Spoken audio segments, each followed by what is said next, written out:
سؤال جاي لي من الرسايل من وبتقول لي: يا دكتور، ابني ما بيهداش غير وهو ماسك الموبايل. اول ما باخده منه بيرخم على اخته او يتخانق مع اخواته ويقلب البيت كله نكد. والله يا دكتور انا تعبت، اعمل ايه؟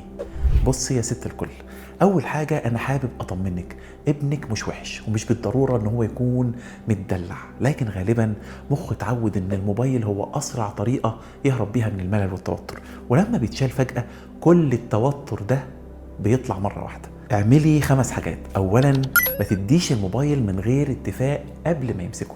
اتفقوا على وقت واضح وفكريه قبل النهاية ب10 دقايق وبعدين ب5 دقايق عشان النهاية ما تبقاش صدمة.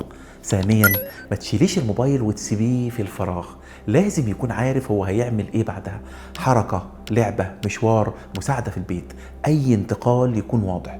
ثالثا، اول ربع ساعة بعد الموبايل ابعديه عن الاحتكاك مع اخواته، لانه في الوقت ده بيكون لسه بيفصل من كمية الاثارة اللي هو كان فيها، واي كلمة بسيطة ممكن تعمل خناقة. ورابعا، لو اتعصب او انفعل ما ترجعلهوش الموبايل عشان يسكت. اهدي وثبتي القاعدة، لانك لو رجعتي له الموبايل بعد العصبية مخه هيتعلم ان الخناقة هي اسرع طريق يرجع به الشاشة.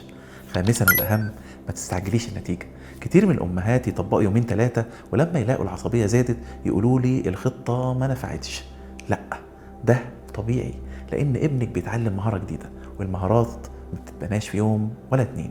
الثبات عندنا اهم من السرعة. وافتكر الجملة دي: احنا مش بنحاول نمنع الموبايل، احنا بنعلم ابننا ازاي يهدي نفسه حتى وهو بعيد عن الموبايل.